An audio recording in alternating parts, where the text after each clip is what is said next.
그들은 역사상 가장 위대한 군대였는지도 모른다. 그들은 고대 서구 세계 전체를 정복했고 또 통치했다. 무자비했고 군율이 엄했으며 두려움의 대상이었다. 수백만 명씩 죽어간 적들뿐 아니라 자국민들도 그들의 거침없는 분노에 희생되는 일이 잦았다.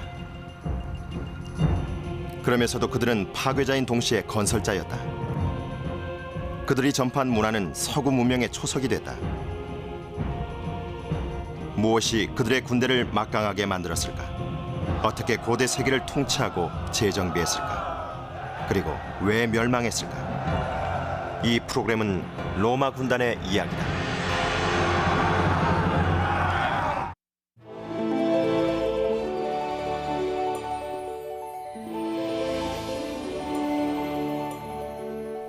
로마 제국이 처음부터 막강한 군사력을 가졌던 것은 아니다. 전쟁 방법을 알 때까지 로마는 이탈리아의 작은 농촌 지방에 불과했다. 하지만 로마인들에게는 뭔가 뛰어난 점이 있었다. 그들에겐 정치 권력과 군사력을 활용할 줄 아는 특별한 능력이 있었다.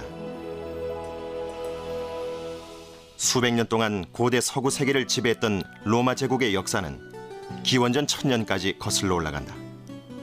고고학자들은 수백 년 후에 로마 황제들이 왕궁을 세웠던 팔라틴 언덕에서 예전부터 사람들이 거주했던 흔적을 발견했다. 처음에 로마는 오늘날의 투스카니인 에스투리아인들의 지배를 받았다. 기원전 600년경 에트루리아 왕들은 로마인들에게 쫓겨날 때까지 100년 동안 로마를 통치했다. 그쯤 오늘날 우리가 알고 있는 로마의 정치 군사 체제가 정립되기 시작했다. 로마는 공화정을 실시해서 원로원과 1년 임기로 선출되는 2명의 집정관이 군사 문제를 포함한 중요 사안을 의결했다.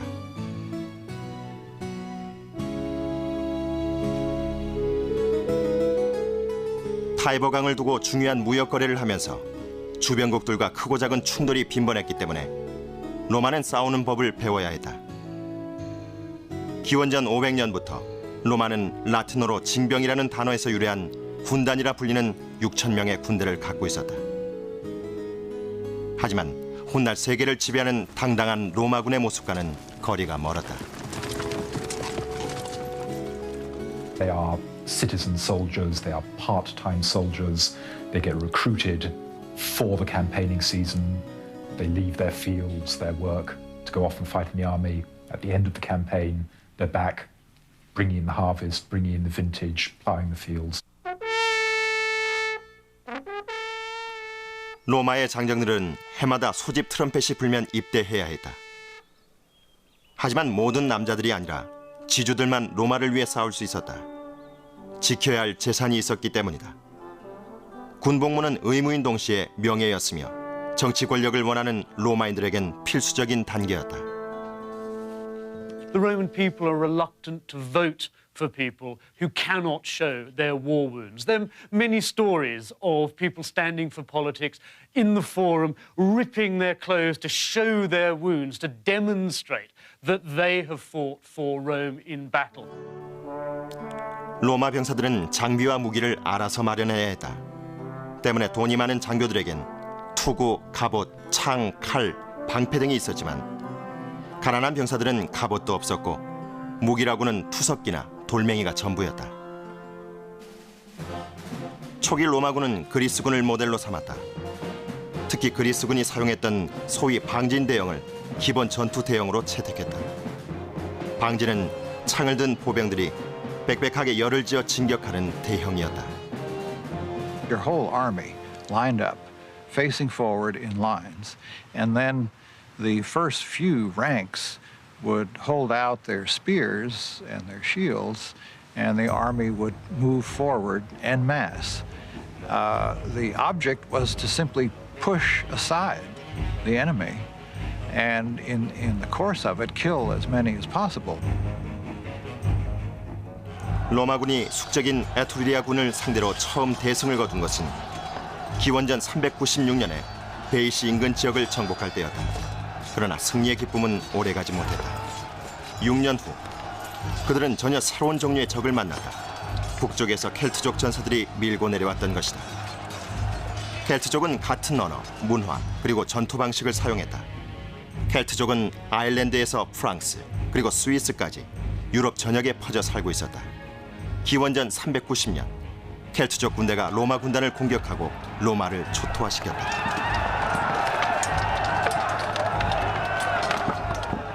The Celtic method of fighting was very disturbing to them. The Celts simply ran at you with hundreds and thousands of men, yelling, shouting, banging on metal objects, blowing their horns. They really terrified the Romans. 켈트족은 로마인들한테서 금을 상납받은 후에야 도시를 떠났다. 그 공격으로 로마군은 정신이 번쩍 들었다. 살아남으려면 군 전술을 전부 제거할 필요가 있었다. 그리고 살 길은 훈련뿐이었다. 로마 병사들은 고대 세계에서 가장 힘든 훈련을 견뎌내야 했다. 그들은 넉 달 동안 혹독한 기본 훈련을 받았다. 훈련을 견디지 못하는 병사는 제대하거나 제대로 할 때까지 형편없는 식사를 감수해야 했다. 기초 훈련은 행군부터 시작됐다. 병사들은 완전 군장을 갖추고 5시간 동안 32km 이상을 행군할 수 있어야 했다. 모기 훈련 시간에는 신병들은 근육을 키우기 위해서 무게가 진짜의 2배나 되는 가짜 칼과 방패 그리고 창으로 연습했다. The Romans, I think, in this early period, should really be seen as the Zulus of the Mediterranean world. They are a highly militarized society, and like the Zulus, they don't let their warriors have sex, so when they come into battle, they're very tough. 군대의 규모가 커지면서 병사들은 국가로부터 규격화된 갑옷을 지급받았다.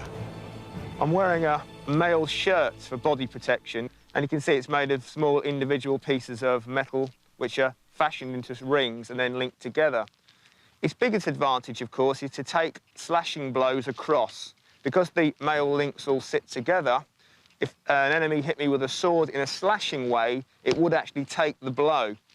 The disadvantage of mail was that it doesn't, in fact, take a stabbing at all. If you stab through the mail, the point of the sword will actually pierce the rings. 서기 1세기 초, 로마군은 얇은 철판을 가죽끈으로 연결한 갑옷을 입었다. 그 갑옷은 쇠민을 갑옷보다 훨씬 복잡해서 혼자서는 입기가 힘들었다. I think you see all the protections on the top rather than around the legs and things. And the reason for that is that when you've got the Celts fighting you with their long slashing swords, you needed all that protection up on the top rather than the bottom. It also gives you a chance to run. 수백 년에 걸쳐 로마군의 투구는 시야를 가리지 않고도 방어력을 극대화시키기 위해서 수정 디자인됐다. You can see it's a round bowl protecting the top of my head. Round because it's got very good glancing blow action. A square helmet would take the blow, whereas a round helmet, the blow would glance off. Large cheek pieces to protect the side of my face, and a small neck guard at the back to actually take an overhand blow protecting the back of my neck. Now, obviously, you can see there's no covering on my face or on my ears, in fact. And the Romans decided that it was a lot better for a soldier to be able to see around him and hear orders, very vital in battle. 초기에는 작고 둥글었던 로마군의 방패가 시간이 지나면서 크기도 커지고 사각형으로 변했다. 방패는 나무판을 여러 개 붙인 후 가죽과 철판으로 마무리해서 만들었다. The thing about the Roman shield is it's curved, not flat like most shields of the time. This gives me protection all around my body. And if I'm coming at you in battle, it's not only a defensive weapon, it's an offensive weapon. I can smash you in the face, and then while you're off balance, draw the sword and in under your ribs. 로마 병사들이 전쟁터에 나가 사용했던 최초의 공격 무기는 창이었다. The great thing about the Roman javelin is, when you threw it, the enemy couldn't throw it back. These are delivered in volleys of hundreds. As they rain down, the hard iron tip will punch through the armor. The weight of the handle will bend this soft metal shank. It'll be useless, you can't throw it back. Your shield is useless, you're probably hurt, you're in big trouble. 그러나 로마 제국을 지켜준 무기는 로마 칼이었다. Once the javelins had been expended, the Roman legion would then move in with probably the most vicious of his weapons, the short sword, or gladius in Latin, very much a close-quarter weapon. It's much shorter than you would envisage a sort of a medieval broadsword to be, because it actually is much shorter. It's designed with a very broad base, tapering to a very, very sharp point. Now, the idea of this weapon was purely to stab. The soldier was trained to actually stab into an enemy soldier, mainly in the stomach area, because, of course, there's no bone for it to actually get jammed in. And, of course, a quick stab and withdrawal will put him out of action one way or the other. Now, the soldier was trained not to use an overhand blow, but purely a stabbing action. In the modern way, a soldier uses the bayonet, really. The thing about this Roman sword is it's shortened to the point, and it's used for stabbing rather than slashing. The barbarians, their swords aren't like ours. They're long and broad, and it's all an ego trip on the battlefield, slashing around above their heads, all style, that's all it is. And while they're doing that, it's up and under stabbing to the ribs, and so we make mincemeat of the barbarians. 로마 병사들은 무기 사용법을 익히고 제국을 건설할 준비를 마쳤다. 그들의 첫 번째 희생자는 같은 이탈리아인이었다.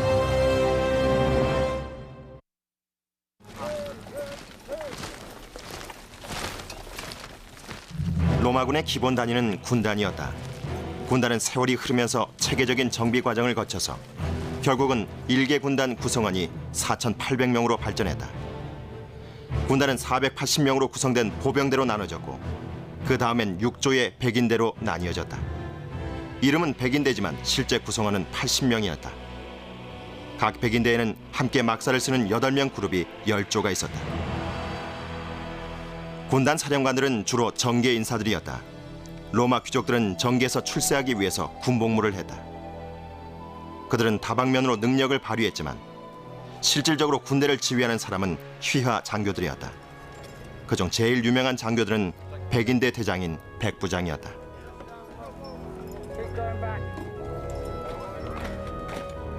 로마 제국이 성장함에 따라 백부장들도 진급을 계속하면서 직업군인이 돼갔다. 백부장들은 보통 최소 15년 경력의 소유자들이었다. 병사들을 훈련시키고 군기강을 바로잡는 일이 백부장들의 임무였다. Because they'd seen so many campaigns, they understood the traditions of the army. They knew how the army could actually solve particular problems which it might encounter in future campaigns. So they were very much the living essence of the Roman legions. Well, I'm in the equipment of a Roman centurion. You can always immediately tell the centurion because his crest goes across his helmet. In this case, the crest is made of horsehair, though sometimes they were made of feathers. And if he'd been given military awards, you can see they're worn on a harness on the chest. 로마군의 백부장은 정해진 정년이 없는 직업군인이었다. Centurions never had to retire. We find some cases of people over 80 still serving. So this, of course, helps to secure uniformity of standards and training and so on throughout the empire. You see careers of these centurions who've been all over the place in their very long lifetime. 백부장들은 병사들의 삶을 지옥으로 만들 수 있었다. 그들은 뇌물을 준 병사들을 좋은 자리로 배정했고 채찍으로 병사들을 체벌했다. 루킬루스라는 백부장은 별명이 한 대 더였다. 병사들을 무자비하게 때렸기 때문이다. 그는 후에 부하 손에 살해됐다.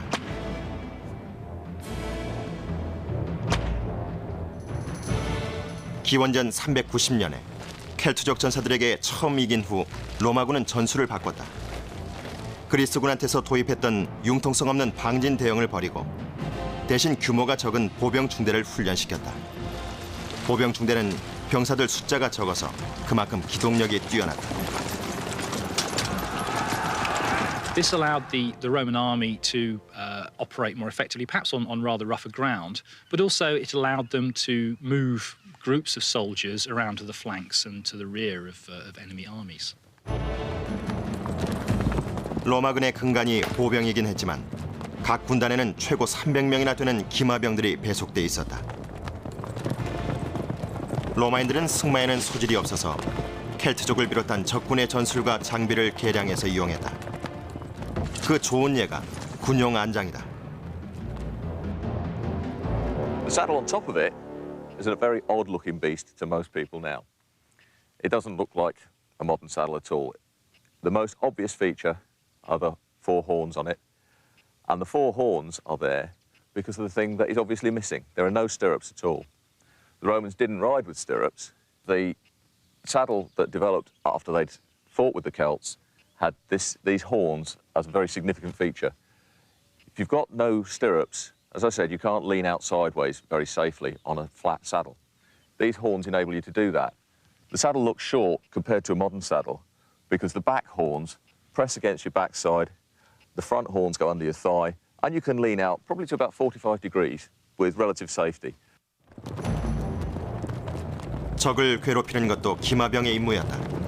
그리고 기마병들은 그 목적을 위해서 특별히 가벼운 창을 들고 다녔다.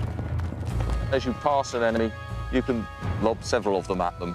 They're not going to do a huge amount of damage, but your purpose isn't necessarily to do a lot of damage. It's to make the formation break up so that the infantry can get in and win. 전투가 시작되면 기마병들은 군단의 양측에 도열했다. 보병들은 사멸 횡대를 이루고 전투에서 이길 때까지 번갈아가며 제1열에 나가서 싸웠다. 로마군은 전투 대형으로 행군하면서 공격 명령이 내릴 때까지 전투 북소리에 맞춰서 칼로 방패를 쳐서 시끄러운 소리를 냈다.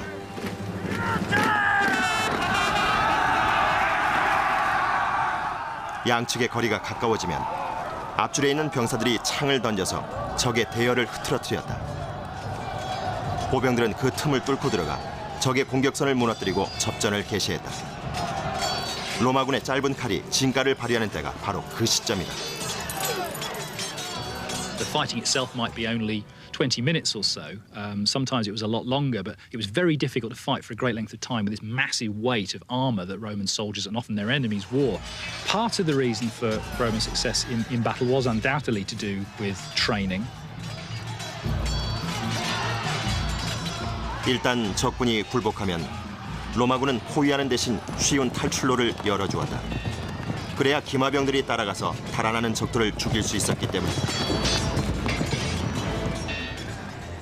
기원전 270년이 되자 로마는 이탈리아 반도를 거의 다 지배하게 됐다. 다른 고대 국가들과는 달리 로마는 항복한 적들을 약탈하지 않았다.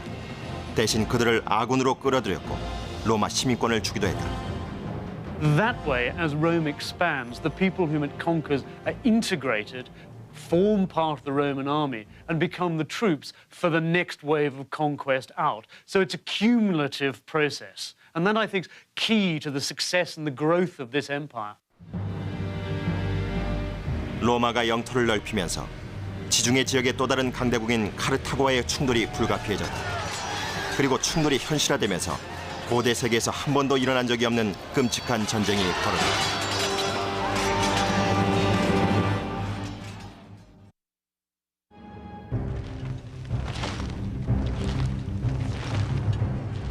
기원전 200년, 로마의 영토 확장은 지중해 건너 또 다른 제국과의 충돌을 일으켰다. 오늘날의 튀니지아인 카르타고는 북부 아프리카에서 세력을 확장 중인 제국이었다. 기원전 264년, 로마와 카르타고가 시칠리아 섬 지배권을 차지하기 위한 전쟁을 시작했다. 당시 시칠리아에는 카르타고의 식민지들이 있었다. 로마는 카르타고의 막강한 해군 때문에 불리한 입장이었다. 로마는 해군이 거의 없었다. 로마군은 배를 건조하기 시작했지만 병사들 대부분이 항해 경험이 없었기 때문에 우선은 육지에서 힘을 모아 노젓는 훈련을 했다. 그리고 실제로 해전을 벌여야 할 시간이 되자 로마군은 감춰뒀던 전법을 사용했다. 로마군은 까마귀 자리라 불리는 트랩을 만들어서 카르타고 배에 연결해서 적선에 쉽게 올라탔다. 그 결과 전투는 해전이 아니라 지상전과 비슷하게 전개됐다. 로마군은 그 방법으로 카르타고 함대를 격파했다. 로마 제국은 시칠리아, 코르시카 그리고 사르디니아를 차지했다. 그러나 카르타고는 패배를 인정하지 않았다. 기원전 218년 카르타고가 반격을 개시했다. 적장은 로마가 한 번도 대적한 적이 없었던 용감한 전사 한니발이었다. 한니발의 목표는 로마였다. Hannibal was a man clearly with tremendous determination, a great personal hatred of Rome, which he'd inherited from his family, who'd fought the Romans before. And it's also very clear that he had great personal magnetism. 하니발은 군대를 이끌고 스페인과 프랑스를 거쳐 알프스 산을 넘어 이탈리아로 진군했다. 36마리의 코끼리도 함께였다. Most of Hannibal's elephants died on the journey over the Alps. In fact, his elephants played absolutely no role in the subsequent campaign. Nevertheless, they represent the skill and boldness that Hannibal portrayed in coming over the Alps so early in the campaigning season and surprising the Romans. 원정길에 합류한 켈트족 전사들의 도움으로 하니발은 자기를 맞으러 파견된 로마군 군단과의 초기 싸움에서 승리를 거두었다. 그리고 기원전 216년 남부 이탈리아에 있는 카나에에서 대규모 전투가 벌어졌다. 하니발의 병력은 4만 명 정도였는데 로마군과 연합군의 숫자는 거의 2배나 됐다. 그러나 하니발은 뛰어난 전술가였다. 로마 군단이 중심부로 공격해오자 하니발은 적군의 진군을 허용한 후 그들을 포위했다.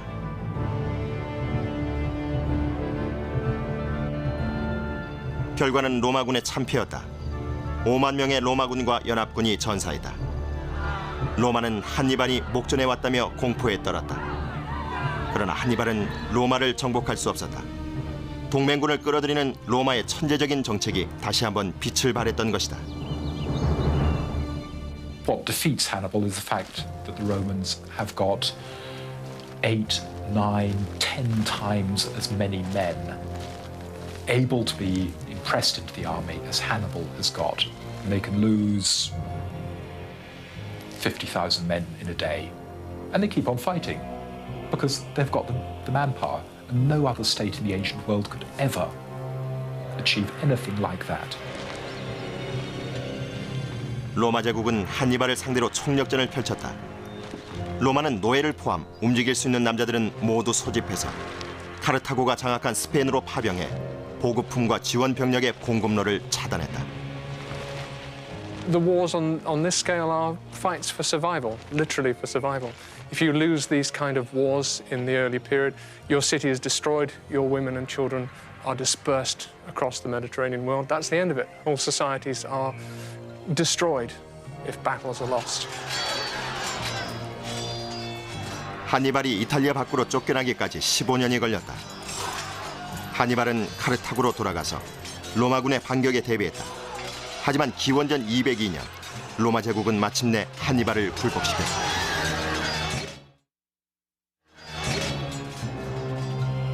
하지만 승리에도 불구하고 로마는 카르타고에 대한 두려움을 극복하지 못하고 기원전 149년에 3차 전쟁을 일으켰다. 로마 군단이 카르타고의 거대한 성벽을 돌파하는 데 꼬박 3년이 걸렸다. 그 후 로마군은 수천 명의 카르타고인을 학살했고 생존자 5만 명은 노예로 팔아넘겼다. 그런 다음 로마군은 도시를 철저하게 파괴하고 땅을 갈아엎었다.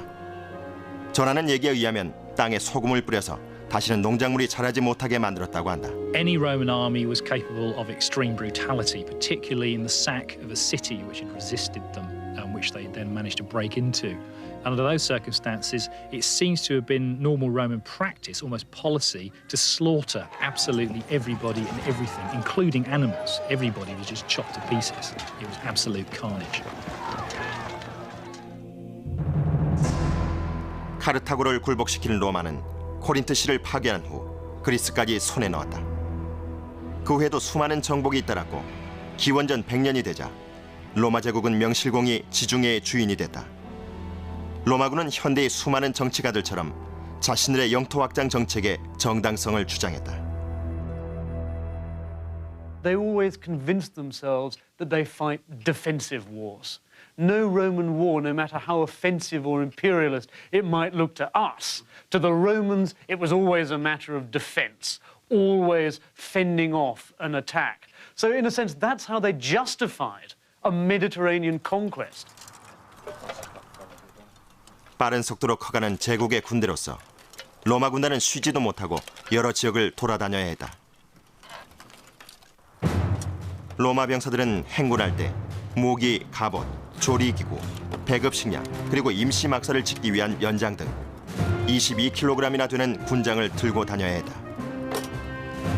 대부분의 군대는 지형적인 이점을 이용했지만 로마군은 어디를 가든 연장을 가지고 다니며 새막사를 지었다. 필요하면 하루에 한 개씩 짓기도 했다.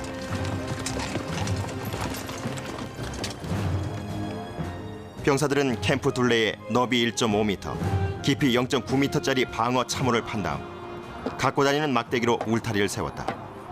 가는 곳마다 자신들의 요새 도시를 세웠던 것이다. The primary purpose of a Roman marching camp is psychological rather than military. It's the idea that in enemy territory, every night you make a small city in what is not your territory. And the enemy look on, seeing their territory pockmarked by the advance of Roman armies. 캠프는 로마군의 질서에 대한 열정을 보여주는 전형적인 본복이었다. 텐트는 설치 장소가 미리 정해져 있었다. 매번 가죽 텐트가 같은 장소에 설치돼 있어서 병사들은 자기들 위치를 정확하게 알 수 있었다. The soldiers had a great sense of security during the night. They knew exactly where their officers were and the fact that their comrades were guarding them as well. 로마군의 질서에 대한 집착은 군율에까지 그대로 적용됐다. 근무 중에 졸은 캠프 보초병은 연대 전부를 위험하게 만든 죄로 돌에 맞아 죽기도 했다.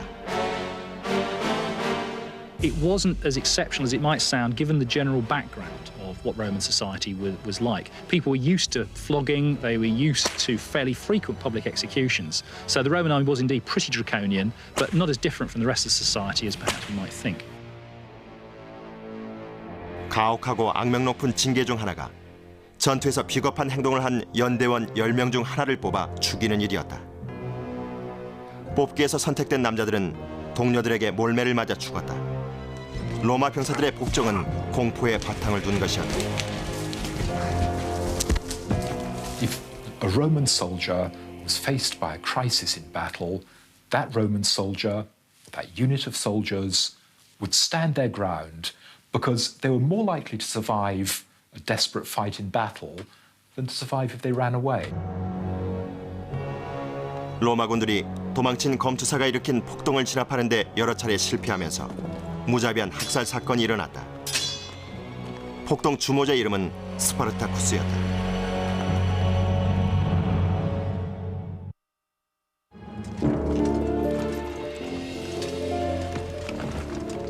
로마군은 딴 나라 땅을 정복하고 제국을 세우는 데 너무 바빠서 정작 조국인 이탈리아에는 상비군이 없어 기습 공격에는 무방비 상태였다. 때문에 기원전 73년 강요에 의해서 검투사가 됐던 스파르타쿠스라는 외국인 노예가 이끄는 폭동이 일어났다. Conditions for all slaves were relatively cruel and brutal, and particularly for gladiators who were kept chained in barracks and were brutally treated. 스파르타쿠스는 동료 검투사들과 열악한 환경에 대항하는 폭동을 주도했다가 곧이어 지방에서 일어난 노예들의 봉기에 가담했다. Millions of slaves were brought back into Italy, and a lot of them were prisoners of war, a lot of them were ex-warriors. And therefore, although many of them were kept in barracks and many of them were trained to be gladiators, they were a potential security risk. 당시 이탈리아에 주둔하는 군단이 없었기 때문에 빠른 시간 내에 신병을 모집해서 훈련시켜야 했다. 그러나 스파르타쿠스와 그의 부하들은 게릴라 전법을 사용해서 자기들을 잡으러 파병된 로마 군단을 물리쳤다. 스파르타쿠스 무리는 많은 수가 3년 동안이나 이탈리아에 잔류했다. 로마 원로원이 마침내 귀족인 마르쿠스 크라수스에게 폭동 진압 명령을 내렸다. 크라수스는 자신의 의지를 보여주기 위해서 스파르타쿠스에게 패한 군단마다 2명씩을 죽인 후 6군단 6을 새로 모집해서 스파르타쿠스 일당과 대적했다. Their tactics were so unconventional. They refused to give battle until the very end in a conventional way. They confounded the expectations of the generals and the armies sent against them. In a sense, their mistake and what lost them their final battle was to behave like Roman soldiers, to fight a conventional pitched battle. Had they stuck to guerrilla warfare, their revolt might have been even more effective than it was. 로마군이 반란군을 제압하고 스파르타쿠스를 죽였다. 그 후 크라수스는 로마 외곽의 아피아도로에서 6,000명의 스파르타쿠스 일당을 교수형시켜서 로마와 로마군에게 맞선 자들의 최후를 경고했다. 초기의 로마 병사들은 매년 봄과 추수기 사이에 몇 달 정도만 소집당했다. 그러나 제국이 커지면서 해외 원정 기간도 늘어났다. 지주들만 로마군에 입대할 수 있었기 때문에 군복무는 영원히 계속될 것 같은 중노동으로 변했다. 기원전 100년 로마군의 수는 13만 명에 달했다. 로마 남자 8명 중 1명이 군인이었다. 게다가 한 번에 6년까지, 평생 동안 길게는 16년을 군에 복무해야 했다.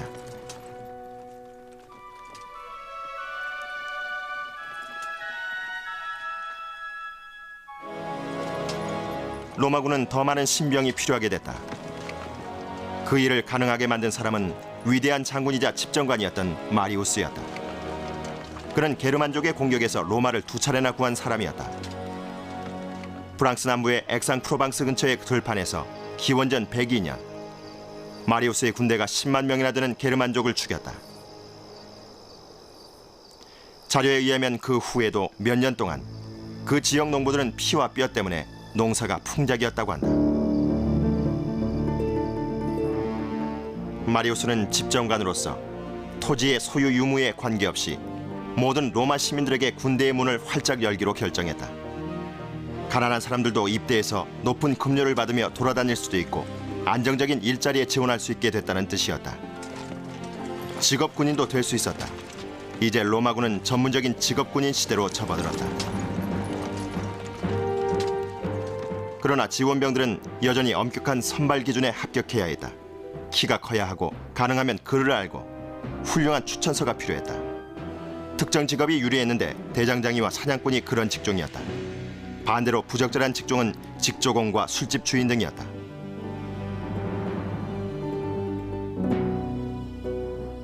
지원병들은 면접 시험과 신체 검사를 통과해야 했다. 그 다음엔 로마를 위해서는 어떤 명령이든 수행할 것과 죽음을 겁내지 않겠노라 맹세해야 했다. 신병들은 금조각 3개를 받은 후 훈련을 위해서 지방으로 보내졌다.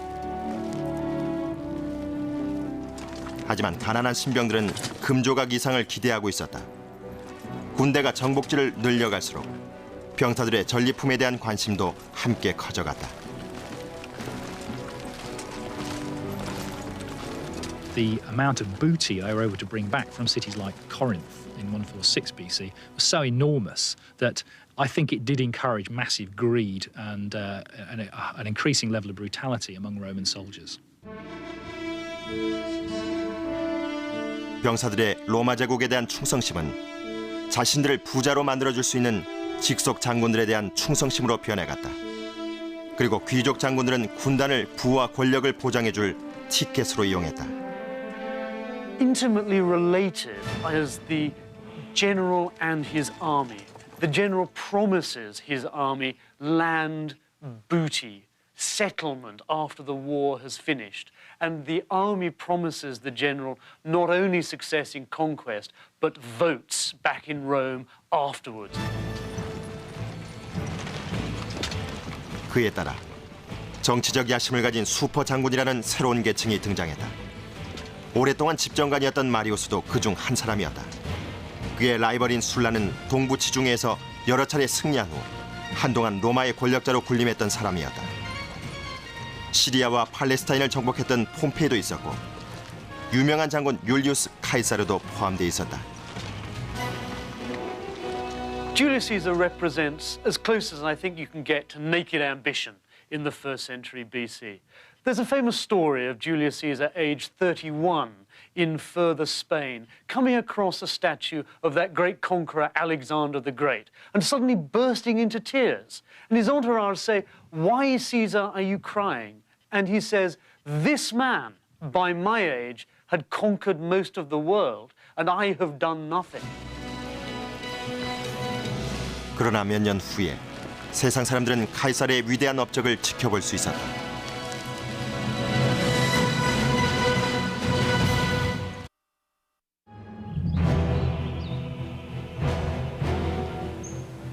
로마의 위대한 장군들 중에서 율리우스 카이사르만큼 유명했고 피를 많이 봤으며 충성과 미움을 동시에 받은 사람은 없었다. 그는 정치 사다리를 10분 이용했던 귀족이었다. 스페인에 있을 때 군 지위를 이용해서 모든 전리품을 팔아 로마에 돌아가 지지표를 샀다. 그는 집정관이 된 후 정치 동맹을 결성해서 라이벌인 폼페이와 마르쿠스 쿠라수스와 같이 삼두 정치를 했으며 로마 최고의 부자였다.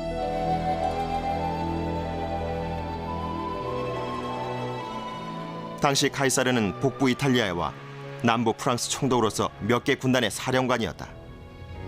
그는 더 많은 정복지를 갈망했다. 기회는 곧 찾아왔다.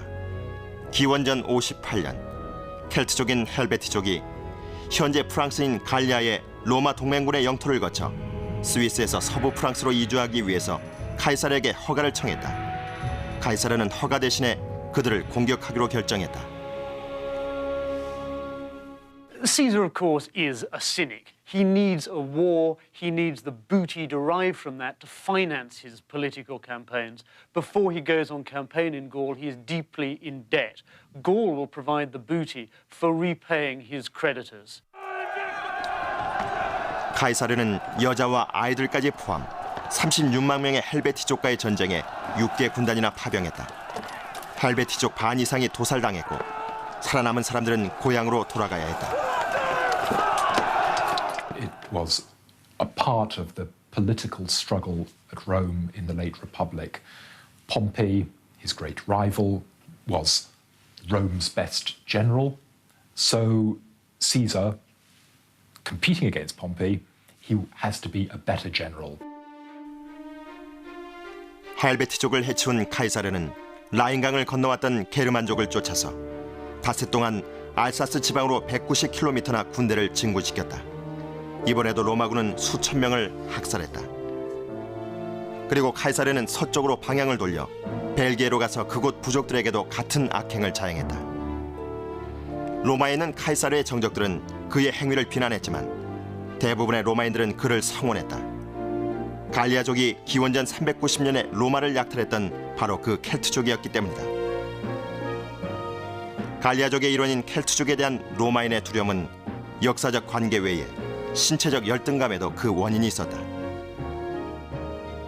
Partly the sheer size of the Celts. The Italians were a fairly small people, and compared to them, the Gauls, for example, were absolutely enormous, sort of 6-footers, that the Italians weren't used to. For example, we're told that Julius Caesar was tall for a Roman. He was only 5'6". 로마인들은 켈트족처럼 라틴어나 그리스어를 하지 못하는 사람들을 바바리안, 즉 야만족으로 치부하고 무시했다. 켈트족 말이 양 울음소리 바바처럼 들렸기 때문이다. The Romans have a very particular view of themselves, and that is to see themselves as people who've developed the powers of the mind to control the body. Barbarians, on the other hand, are people who are led by physical desire, sex and drugs and rock and roll. They don't have a proper education, so they go for the nearest thrill.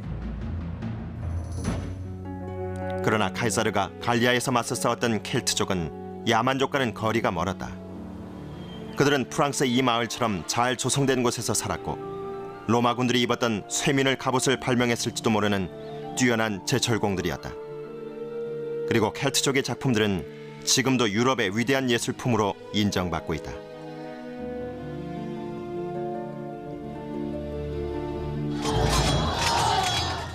그러나 전사로서의 야만족들은 카이사르에 제대로 훈련된 로마군의 적수가 되지 못했다. 켈트족 전사들은 자국군이 아니라 자기의 영광을 위해서 싸웠다. The big men like to show up dressed in fancy, shiny armor, stand at the front, and engage in warfare that was no doubt fairly brutal, but was fairly small scale. They couldn't plan total war in the way that the Romans could plan. They didn't have fully trained legions. They didn't have logistic backup. 켈트족의 적은 율리우스 카이사르 같은 뛰어난 사령관이었다.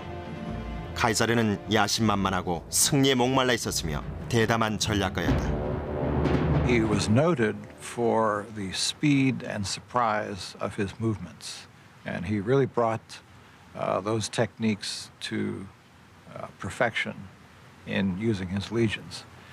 On the other hand, he was a little reckless. Part of his daring and he often got himself into terrible scrapes. But he was so quick and so perceptive of the enemy's intentions that he was always able to get himself out. From the word go, he was prepared to adapt. I mean, coming up against the Germans for the first time in his first campaign, enormous numbers of cavalry. He had virtually none. No problem, he simply gets in horses and tells one legion, right, boys, you're all going to be cavalry. Suddenly has 5,000 cavalry. 카이사르는 자신의 요구가 지나치다는 걸 알고 있었다. 그래서 자기만의 방식으로 병사들의 충성심을 키웠다. He didn't ask them to do anything that he didn't do, and he often dismissed his bodyguard and had his horse led away and actually stood in the ranks with the troops. And his troops were very loyal to him.